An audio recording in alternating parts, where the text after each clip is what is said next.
నేనే అత్త కావచ్చు, ఏమున్నదా? దానిలో ఆశ్చర్యమే ఉన్నది అంటున్నా. ఈరోజు తెలంగాణ రాష్ట్ర వ్యాప్తంగా సబ్బండ వర్గాలను కూడా నాశనం చేస్తున్న పరిస్థితి కనబడుతుంది. అయితే ఇలా నేను ఒక పేపర్ చూసే కంటే ముందు రేవంత్ రెడ్డికి అడ్మినిస్ట్రేషన్ గ్రిప్ వచ్చిందని నేను నిన్న వీడియో చేసిన. దాంతోపాటు రేవంత్ రెడ్డి ఒక్కొక్క మెట్టు ఎదుగుతూ ఎట్లొచ్చిందో, ఇప్పుడు ఒక్కొక్క మెట్టు తనలో ఉన్న చెడు గుణాలన్నీ సర్వనాశనం చేసో మరి ఎందుకు ఒక్కొక్క మెట్టు తగ్గుతూ వస్తున్నాడు. ఎందుకు అంటే నిన్న జానారెడ్డి గారిని నేను కలిసే ప్రయత్నం చేద్దాం అనుకున్నా, కానీ జానారెడ్డి గారి ఆ బిజీగా వల్ల నేను కలవలేకపోయాను. ఎందుకంటే మా రాష్ట్ర ముఖ్యమంత్రి వచ్చింది కాబట్టి ఇదే విషయాన్ని జానారెడ్డి గారితోనే ఓ ఇంటర్వ్యూ ప్లాన్ చేద్దామని ఆలోచించిన. ఈడ కనబడుతున్నది ఎవరు? గౌరవ ముఖ్యమంత్రి, మా తెలంగాణ రాష్ట్ర ముఖ్యమంత్రి యనుమల రేవంత్ రెడ్డి గారు. రేవంత్ రెడ్డి గారు నిన్న ఎక్కడికి పోయినో తెలుసా? జానారెడ్డి వాళ్ళ ఇంటికి పోయిండు. జానారెడ్డి వాళ్ళ ఇంటికి పోయి ఏంది అంటే జానారెడ్డి వాళ్ళ ఇంటికి పోయిన తర్వాత వాళ్ళని కలిసే ప్రయత్నం చేసిండు. ఏడబోయే జానారెడ్డి గారు అయ్యో జానారెడ్డితోనే అత్యవసర భేటీ అయిన పరిస్థితి కనబడుతుంది. జానారెడ్డిని ఇంటికి వెళ్ళి మరీ కలిసిన సీఎం రేవంత్ రెడ్డి. ఒకసారి ఆలోచించండి, ముఖ్యమంత్రి నేనే, నాదే పరిపాలన, నాదే అడ్మినిస్ట్రేషన్, నేను ఏం చెప్తే అది నడుస్తుంది. అది కొన్ని రోజులు మాత్రమే. అది ఏంటి అంటే నీటి మీద బుడగల్లాంటి ఆలోచనలు, అవన్నీ పక్కన పెట్టాల్సిన అవసరం ఆవశ్యకత ఎంతైనా ఉంటుంది. నేను ఎందుకు ఈ విషయాన్ని చెప్పినంటే జానారెడ్డి గారి ఇంటికి వెళ్లాల్సిన అవసరం ఏమొచ్చింది అంటే ఈరోజు కాంగ్రెస్ పార్టీ అధ్యక్షుడిగా ఉన్న పిసిసి అధ్యక్షుడు మహేష్ కుమార్ గౌడ్ కూడా జానారెడ్డి గారు మీరు అప్పుడప్పుడు గాంధీ భవన్ వచ్చిపోండి అంటే ఈయన వ్యక్తిగతంగా జానారెడ్డి గారికి ఉన్న పేరు, ప్రతిష్ట, చరిష్మా ఏదైనా అనుకోండి, మీరు వారికి వ్యక్తిగతంగా ఉన్న అంశంగా మనం చూడొచ్చు.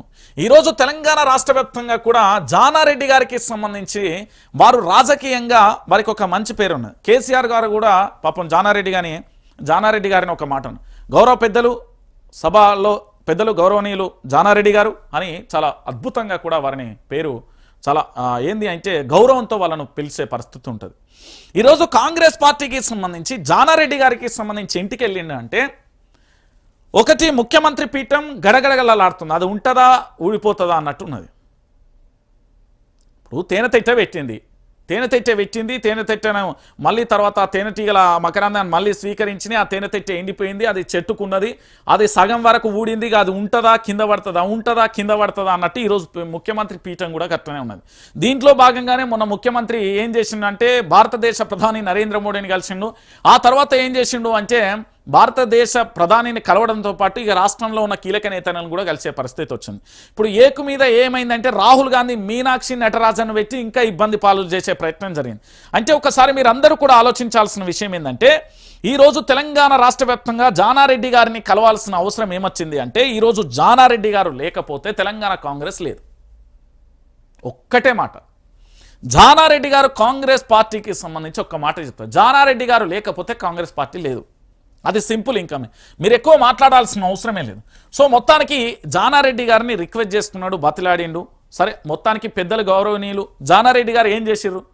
సరే చిన్నోడు, సరే ప్రభుత్వం వచ్చింది చేసుకుంటాడు, చేసుకో, గీ తప్పులు చేయకు, గిట్లా మంచిగా చేయని చెప్పిండు. ఇక ఫైనల్గా ఎమ్మెల్సీ కోటాకు సంబంధించి కొన్ని పేర్లు ప్రతిపాదించిండు, మంత్రివర్గ విస్తరణకు సంబంధించిన కొన్ని పేర్లు ప్రతిపాదించిండు, కార్పొరేషన్లకు సంబంధించిన కొన్ని పేర్లు ప్రతిపాదించిండు. దాంతోపాటుగా ప్రాజెక్టులు ఇవన్నీ లొల్లి పంచాయతీ అంతా ఒక్కలకే పోతుంది అన్నది అన్ని రకాలుగా వివరించి కొన్ని గంటల పాటు సుదీర్ఘంగా చర్చ జరిగింది. అంటే ఎంతకైనా సీనియరే అండి తెలంగాణ రాష్ట్ర వ్యాప్తంగా. జానారెడ్డి మీరు ఏం చేసినా జానారెడ్డి చరిష్మాను మనం ఏం చేయలేం. అయితే